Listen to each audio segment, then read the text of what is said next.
ẹ kú dédé àsìkò yìí káàkiri gbogbo bí tí ẹ ti ń láǹfààní láti máa gbọ́ wa káàkiri gbogbo àgbáńlá ayé.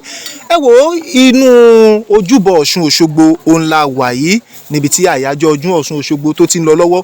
Ṣùgbọ́n bá a ti dé ìhà yín lónìí, àwa rò pé ńgbà tí wá sí Ọ̀ṣun lọ́jọ́ Ẹtì tó kọjá, ìyẹn ọjọ́ Jímọ̀, a rò pé ọdún Ọ̀ṣun Òṣogbo ti tán ni. Ńgbà àwọn ikọ̀ ìròyìn ilé-iṣẹ́ wa ń kọjá lọ, la bá tó rí pé kùrùkẹrẹ ń lọ. Àwa ò sì mọ̀ tó ṣẹlẹ̀. Ṣùgbọ́n Yorùbá ní oní nǹkan làájí ó ṣe bẹ́ẹ̀, wọ́n ní ẹnu onífọ̀n làá ti gbọ́ pọ̀n. Ẹ kú dédé àsìkò yìí ò ìyá wa.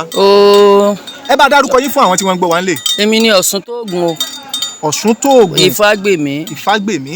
Ìyá mi Ìfágbèmí, bá a bá ní ká wò ó, àwa rò pé bá a bá ti parí àyájọ́ ọdún Ọ̀ṣun Òṣogbo èyí tá a ṣe lọ́jọ́ Ẹtì tó kọjá lọ, a rò pé ọdún Ọ̀ṣun Òṣogbo ti parí ni. Èwo gan là á tún ṣe lónìí?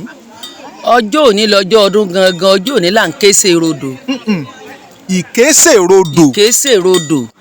Mọ́mí bá a bá mọ̀ bá pa àlá ni, ẹni bá bá ta àlá, bàbá sì ṣe kinní kan yóò dẹran onídin. Bàbá ní ká là á, kí ni tí ń jẹ́ Ikese rodo gangan? Ẹ ṣé bàbá mi, látàyé àwọn bàbá wa ló ti wà, àtàwọn ayé ìyá wa ló ti wà. Tá a bá sojú ọdún, a tún sọrún, òní lọ́jọ́ ọrún tí wọ́n máa ń Ikese rodo. Kí ni pàtàkì Ikese rodo yìí gangan? Ikese rodo ni wípé gbogbo ẹni tó bá jẹ́jẹ́ pé òun wá sọ́dún Ọ̀ṣun fún un ní nǹkan báyìí, ọjọ́ Ikese rodo ó gbọ́dọ̀ wà kó wá dúpẹ́.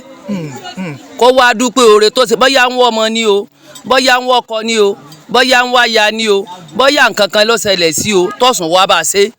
Ọjọ́ òní lọ́jọ́ òdúpẹ́ rẹ̀. Ó dáná ẹja wò ó ìyá mi, ẹ pé ọjọ́ òní gan lọ́jọ́ òdúpẹ́ rẹ̀, ẹ ń wá látàbújá fọ́dún Ọ̀ṣun Òṣogbo. Àwọn èbó wà. Ibi tí mo lọ gan nu, ẹ ń wá láti ilé òkèrè fọ́dún Ọ̀ṣun Òṣogbo. Ǹjọ́ ṣeé ṣe kó wá dúró de òní kó ọjọ́ ọ̀run tí ọjọ́ jẹ́ ọjọ́ Ikese rodo kó tó lè sọ pé òun fẹ́ wá dúpẹ́? Ó lè dúró, àyè wà. Ìlú Òṣogbo gbàlejò. Abíamọ l'Òṣogbo, obìnrin sì l'Òṣogbo. Bọ́ bá dún aburú kan ò ní í ṣe, yóò wọ lómi Ọ̀ṣun Òṣogbo, aburú kan ò ní í ṣẹlẹ̀ sí. Ó lè dúró dọjọ́ ọ̀kọ́rún. Ìyá mi ẹja wò ó, ẹ pé dandan ó di dandan kéèyàn dúró dọdọ ọ̀kọ́rún tí ń jẹ ọjọ́ Ikese rodo báyìí kó tó wá dúpẹ́. Ẹni tí ó bá wá jẹ́ pé òun ti wá ṣe tiẹ̀ lọ́jọ́ ọdún Ọ̀ṣun Òṣogbo gangan ńkọ́? Tó bá jẹ́ pé ọjọ́ ọdún Òṣogbo lọ́dámọ́jẹ̀mú rẹ̀, ipò wọn mọ̀ mú wa yóò mú fún ẹ lọ́jọ́ ọdún Ọ̀ṣun Òṣogbo. Tó bá jẹ́ pé ọjọ́ Ikese rodo ló bá dá náà ni ọmọ mú wa lọ́dọọdún. Ó dáná ìyá mi ẹja tó tapá bí wò ó. Èmi ní ìsìn báyìí mo wá láti ìlú Àbújá, ṣùgbọ́n torí pé owó ọkọ̀ báwa náà ṣe rí pé owó epo fẹ́ ṣe bàkànbàkàn lẹ́nu ọjọ́ mẹ́ta yìí, ìwà láǹfààní láti wá sí ọdún Ọ̀ṣun Òṣogbo tọdún yìí. Bẹ́ẹ̀ ọdún Ikese rodo yìí tá à ń ṣe lọ́wọ́ yìí náà, ètò láǹfààní láti wá, mo sì ní májẹ̀mú tí mo ṣe fọ́sùn. Ǹjọ́ ṣeé ṣe kí nǹkan kan tiẹ̀ ṣẹlẹ̀? Aburú kankan ò ní ṣẹlẹ̀ sí i. Tó bá ti pẹni tó bá wà lójú òbí rẹ̀ tó bá ti pè é pé kọ́ bó ń sọ àdúrà tán bá ṣe fún un tán dárúkọ rẹ̀ lọ́jọ́ ọdún Ọ̀ṣun Òṣogbo yóò kàn láàlọ́, torí gbọ̀ngbọ̀ngbọ̀n ní kàn yóò kàn bẹ́ẹ̀ ni.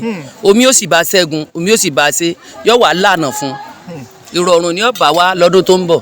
Ẹ ṣé mo dúpẹ́ ìyá wa. Omi ò lápá omi gbégi bẹ́ẹ̀ kò lẹ́sẹ̀ ó gbé èèyàn lọ. Omi ò ní gbé yín lọ o.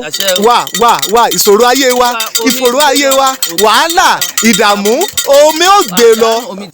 Wà tó ń tolúwo tún fẹ́ẹ̀ tó jùlọ ìyá mi ẹ bá ń dakọ yín fáwọn tó ń gbọ́ wa. Èmi ni Ọ̀ṣun Tóògùn Ìfágbèmí. Ìyá mi Ọ̀ṣun Tóògùn Ìfágbèmí, àwọn gbárùmọ̀lẹ̀ ó gbẹ̀yìn o, Ọ̀ṣun ó gbẹ̀yìn, bẹ́ẹ̀ irúmọlẹ̀ á tún ti yín ṣe, ẹ ní bá wọn kúde kú o, ẹ ní bá wọn bùnìbùnì kẹ́ ẹ bá wọn jíjó ìyà, kó rí bẹ́ẹ̀ o, kò ṣe bẹ́ẹ̀. Ẹ ṣé mo dúpẹ́ mà.